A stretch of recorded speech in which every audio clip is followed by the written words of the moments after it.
Hi, hello, and welcome to my channel. I'm Ellie, and last year I've read Once Upon a Broken Heart by Stephanie Garber, and I did not like this book. So if you are a person who loves and adores this book, I am so happy for you. I just didn't. I will just read out the blurb. As long as she can remember, Evangeline Fox has believed in happily ever after, until she learns that the love of her life is about to marry another and her dreams are shattered. Desperate to stop the wedding and heal her wounded heart, Evangeline strikes a deal with the charismatic but wicked Prince of Hearts. In exchange for his help, he asks for 3 kisses, to be given at any time and place of his choosing. But after Evangeline's first promised kiss, she learns that bargaining with an immortal is a dangerous game, and that the Prince of Hearts wants far more from her than she pledged. He has plans for Evangeline, plans that will either end in the greatest happily ever after or the most exquisite tragedy. Which again, It sounds like a good book. It sounds like an enjoyable, interesting read. Evangeline, though, is Hufflepuff with ununderstandable Gryffindor tendencies that come up in bursts where I'm like, why? And Jax, the Prince of Hearts, he's a Slytherin. Actually place this here if it stays. Alright, so first things first. I'm 28 years old, and I think this book was simply made for younger audiences, which is exactly why I did not enjoy this, because our main person keeps being annoyingly naive. Like, that's actually my main issue with this book, is how naive Evangeline stays throughout the story and keeps being rewarded for it. Like, she keeps being rewarded for being naive, which is actually an issue I have with this book, because that makes her have no character development at all. And the message of the book is also warped by it. But it's like, this reminds me a lot of the movie Raya. I don't know if you know it. It's like this Disney movie about a dragon and a princess, and the world is about to end and they try to save the world. But this dragon wakes up from a huge slumber and actually makes things worse. I'm not like the best dragon, you know. But the message of the movie is like to be kind and greet the world with open arms. I don't know if you know that song, like, greet the world with open arms. You can relax, my friend. From the musical Epic. I will make a link down. It's a great song. But that's what it is. Like, that's actually the message of the book. And the message of the movie is like to be open to the world. But the thing is, it contradicts the plot, because the plot actually proves her wrong over and over. Like, she goes into situations and then the situation turns sour and she's like, why did it go that way? And I'm like, how would it not go that way? So yeah, her naivety is actually, for me, the worst part, because it doesn't get corrected. She stays that way, and it keeps being her special something, which I'm not here for. So yeah, that's everything I can say without spoilering you in any way. So if after all you still want to read this book, go ahead. And if you love this, I'm so glad for you. I really just didn't. So now to the spoilery, chaotic version, but I'm actually trying my best for it not to be chaotic. I actually have a list of things I want to say and want to talk about. So yeah, actually let's start with the beginning of the book, because that's actually a fun part. At that point with her naivety, I was not done yet. I was just here for it in the beginning.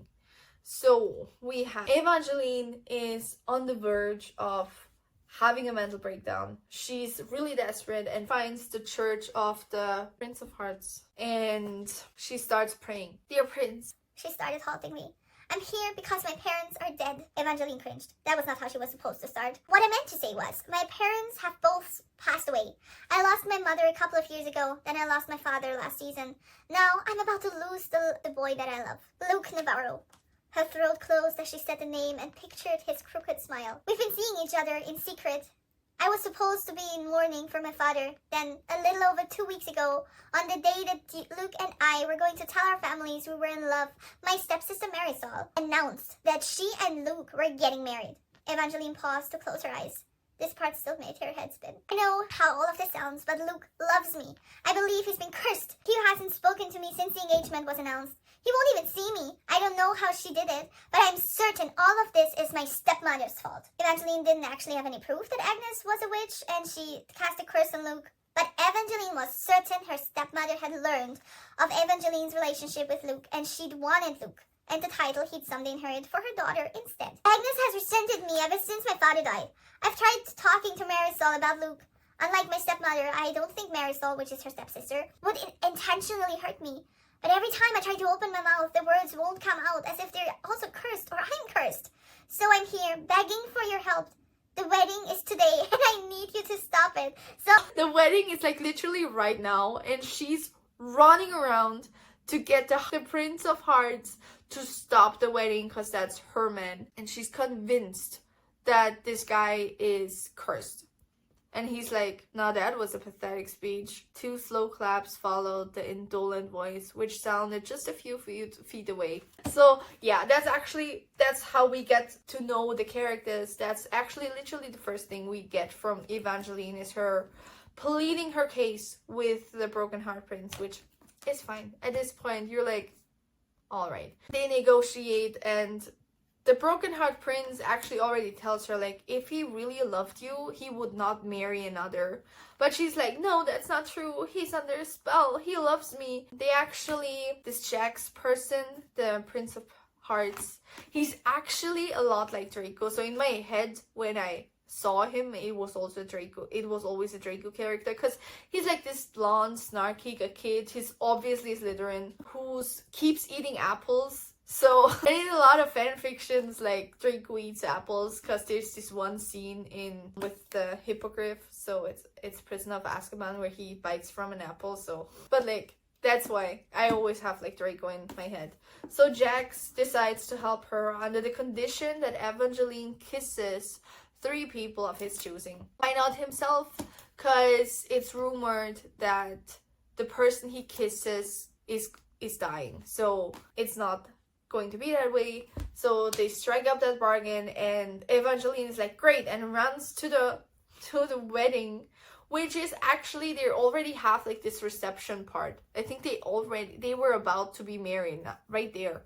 And everyone was already there. There were the whole people there. Everyone was turned to stone. And it was so fun because clearly Evangeline was not happy about this. And she's like, what happened? And he's like, I stopped the wedding. And she's like, fix this. How am I supposed to marry Luke if he's stoned? And he's like, can't. A friend of mine owed me a favor and I can't change all of this. The only way you can fix this is by taking their place. And she took their place. And while doing that, Jax is like, how are you so stupid? Like, no one is going to save you. But she believes and hopes and ends up being stoned for 6 weeks. 6 weeks she was stoned because no one rescued her. Other than like I think it was like the magician of the palace potion master was saving her being stoned. And she woke up. And she was revered for being a hero because she saved the wedding ceremony and took their place, which was such an heroic act. And there were like, she woke up out of being stoned, and there were people there, so many people greeting her. There was the press, and so many people are like, oh my god, you're awake, you're a hero now, and everyone loves her. But all she thinks about is Luke.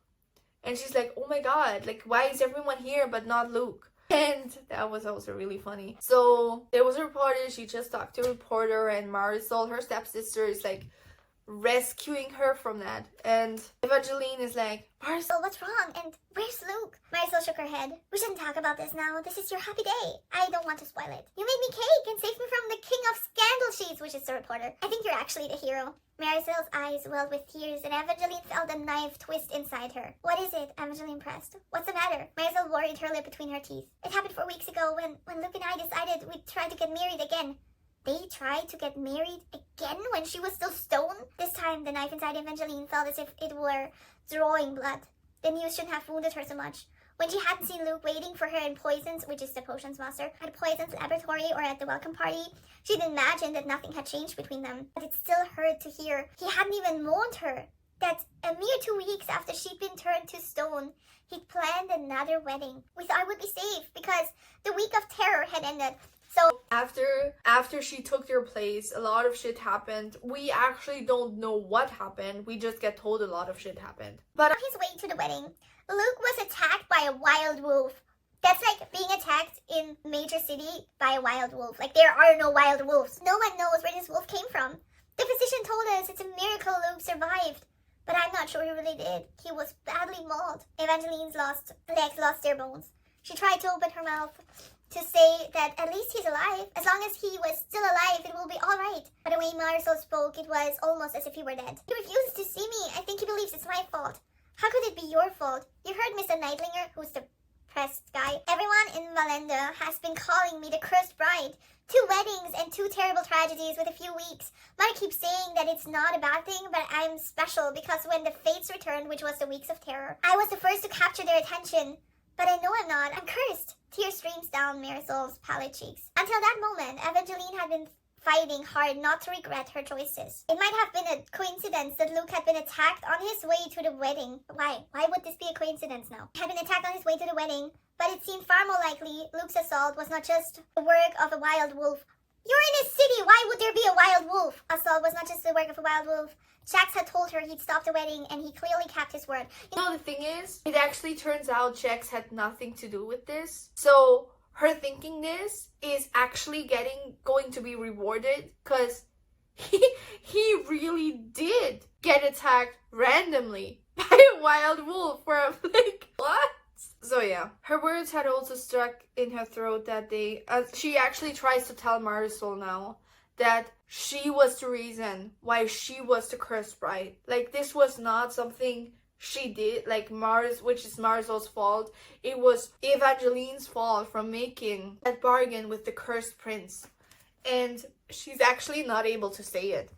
Like, the words are stuck in her throat. And her words had also stuck in her throat that day when she tried to talk to Marisol about Luke. She'd been so convinced. Again, why? She'd been so convinced it was some sort of a curse, and she still wanted to believe that.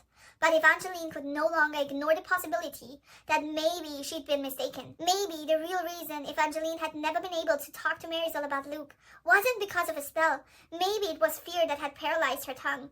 Maybe, deep down, Evangeline feared that she and Luke weren't actually cursed, but he was just an unfaithful boy. So again, now after everything, she's considering that her not being able to speak was actually not a curse, but her just being scared of what to say. And I want to add that at this point at the story, before the fates returned, there was actually a little magic in the world because the fates left. And now the fates returned, and they also returned magic. So for her to believe that this was an act of magic was already fantastical. Like, it's like saying miracles happen, and miracles do happen. I actually believe that. But I also think they're miracles because they don't happen often. So if there's something like this, like her situation, it would not be my first thought to be like, oh, this must be a curse. Because this is actually something that can happen. So, no. So from that point on, we got a few chapters of how she still wants to believe that Luke and her are in love, which no one gets why she keeps thinking that. But she has those delusions, and I'm actually calling that delusions because she keeps believing in it. She keeps believing that her love with Luke was real and his love for her was real, and this is all there is, and there's nothing else about this, and that's how it's supposed to be. And then at a point, like, Luke writes Marisol, the stepsister, a letter that he's about to go somewhere who can fix his face because he was so badly mauled and he wants to be attractive for her, and he feels so insecure right now, so he will go and find someone who can fix him, and he's leaving. And he writes he was like, she read the letter he wrote to Marisol, and she was like, he never wrote that way to me. He even calls her my heart. He never called me my heart. Maybe I have to accept that he's not in love with me after all. And you would think that's it. No.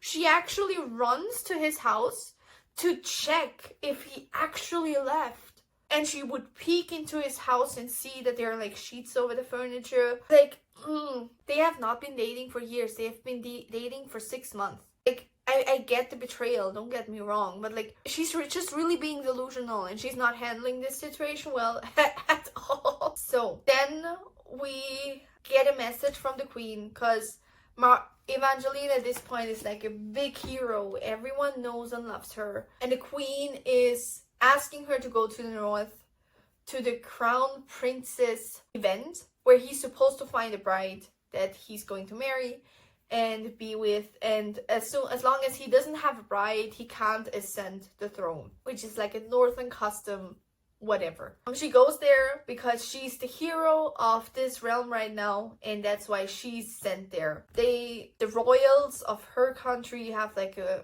tense relationship with this other country, and it's like touched upon, but it's actually not relevant for the story. And she just gets sent there. And out of the goodness of her heart, she asks Marisol to come with her. No one knows why. They don't actually have a relationship or whatsoever, but she feels bad that Marisol is like the cursed bride, and takes her with her to the north to get out of her like zone and be among other people. So they're up in the north. We have the first event, and Jax is also at the event, and Jax is telling Evangeline to kiss Prince Apollo. Before he does that though, he puts some fate magic on her lips, so she actually has like blood on her lips, his blood on her lips, which we actually don't know why she needed that. Like, it turns out later that the magic wasn't something else. Like, it doesn't even matter why it's there. Anyway, she kisses the guy, and he falls in love with her madly, which is like the magic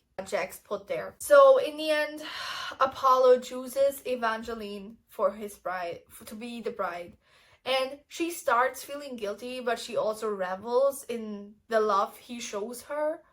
And she's like, I feel so guilty. I shouldn't like this. No. But at the same time, she's like not stopping it in any way. And then after being married, okay, it's literally their wedding night. And she comes up to Jax and goes like, hey, I'm gonna tell him now that he's actually not in love with me, but that you cursed him.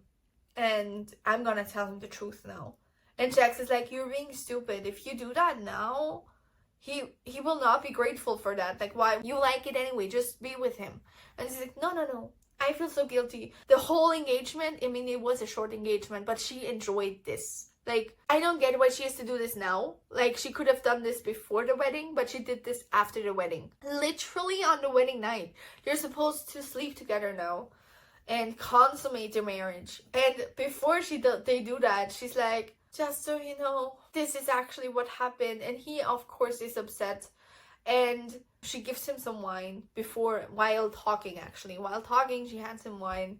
Turns out the wine was poisoned, and he's dying right now. And it's a really big deal because the king, the crown prince, actually dies on his wedding night.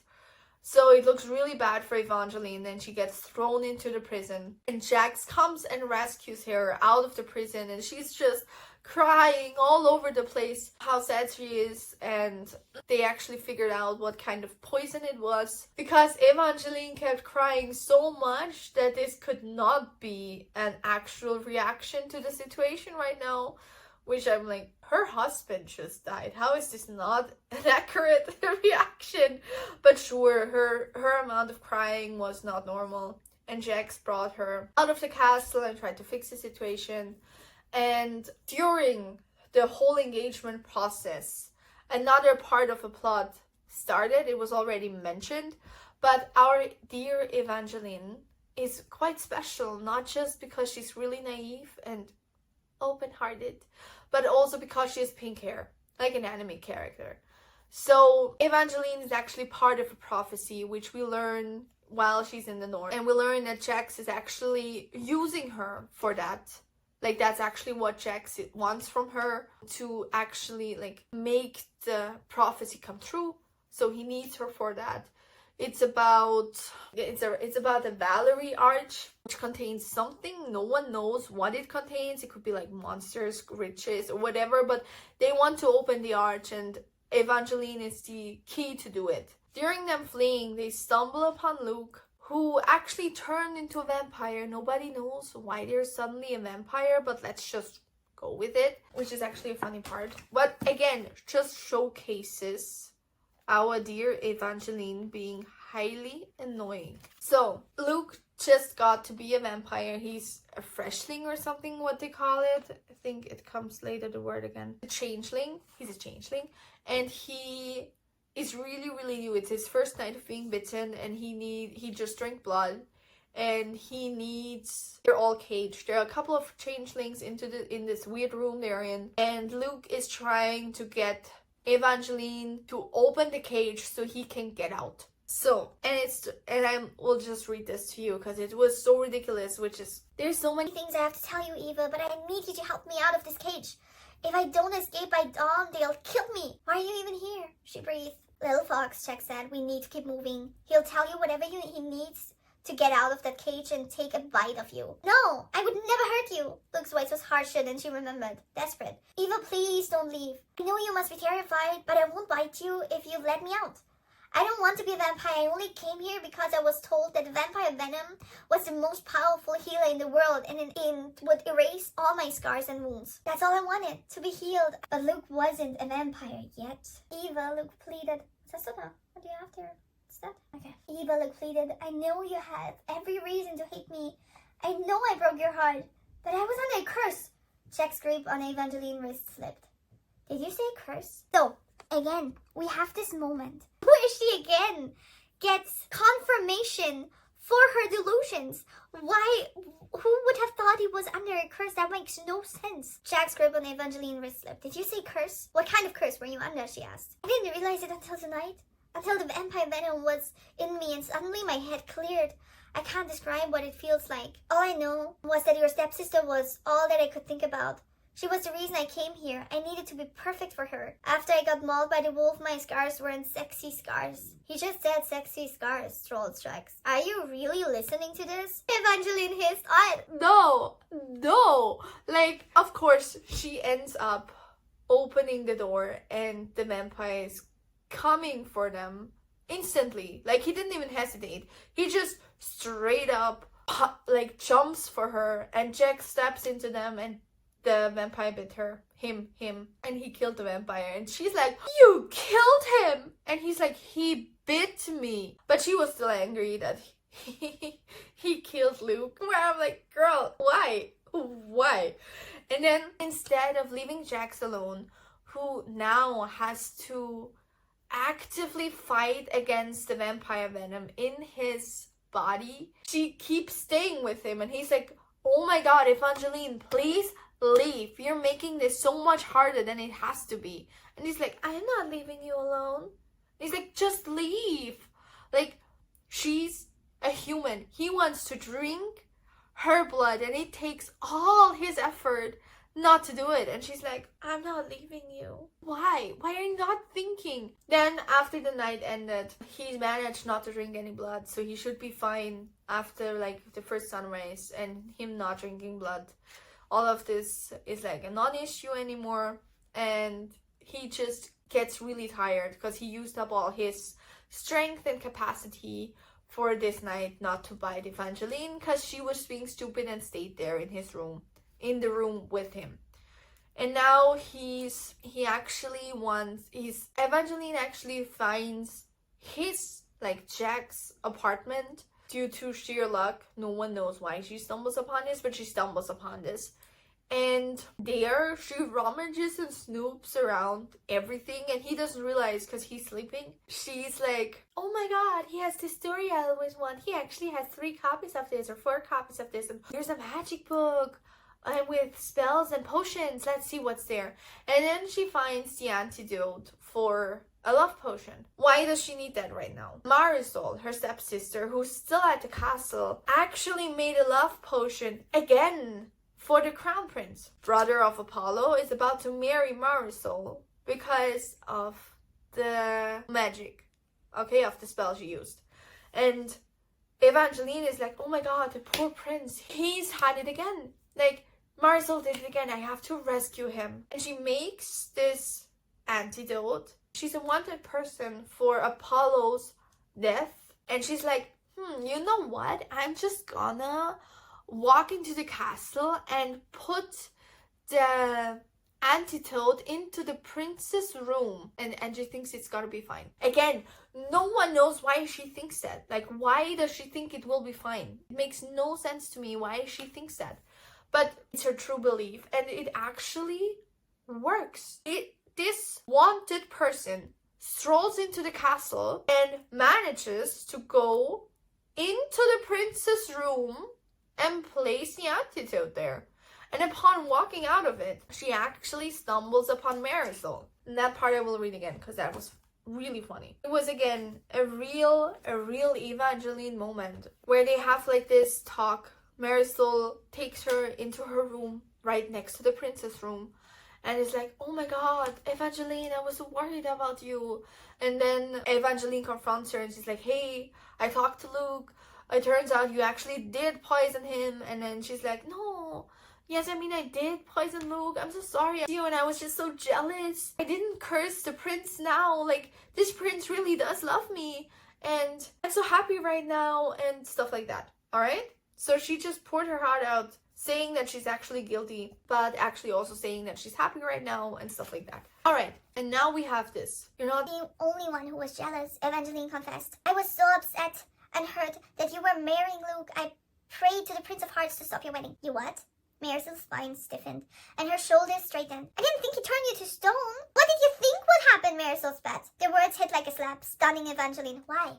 Why is she stunned right now? You're just as selfish as my mother always said. You ruined my wedding so that you could become a hero and I could become the cursed bride. Hypocritical much, darling? You cursed 2 men to fall in love with you. That's not what You let me believe I was cursed. She actually was cursed though. Marisol cried, but there weren't any tears this time. Her eyes were 2 pools of anger. Evangeline thought Marisol would understand. And then maybe they'd laugh about this. Again, why would you think that? This sentence here makes me so angry. Evangeline thought Marisol would understand and then maybe they'd laugh about this. Why? This is like her being naive in this part. This is like the first part. I understand. Alright? But her being naive up until here, I don't understand. And this is like again, like she's actually sneaking into a palace to put an antidote into the prince's room, which she actually has done, to keep the prince marrying Marisol because she poisoned him. And now she's having a heart-to-heart with her, which again she's lying about because she said that she didn't poison the prince, which she did. And she's still like, why is she angry with me? I thought we'd laugh about this. Was something where it just makes no sense to me. It's just stupid. And things like that really make me, my rage comes out so much when she's like, I thought we'd laugh about this. No one would laugh about this. Even if Marisol would have reacted differently, I thought it would have even been worse. If Marisol actually had laughed about this, I think this would have been a lot worse. Like, who does that? Who would do that? Like, no. But that's what I mean. This book just makes no sense. Her being naive throughout the whole book makes no sense. Everyone tells her, girl, you're delusional, stop this. And she's like, no, I just believe. I'm just special because I believe. No, it's just stupid. It's just stupid. That's all there is to it. So Marisol, of course, snitches on Evangeline that she's here. And she gets captured by the prince, who starts drinking the antidote for the curse. Which, while he's drinking the antidote of the curse, it also has some sort of truth serum in this. And due to this truth serum, Evangeline actually manages to outwit the prince, who's the brother of dead Apollo, who wants to actually kill her for his brother's death. but due to the truth serum, he's actually telling everyone else that he's actually the reason why the brother is dead. And now he ends up being in prison. Evangeline now is the queen because she married the king and it was not her fault that the king is dead. And that's where we are. Like, in the end now, she's looking for Jax because she did all this while Jax was still sleeping.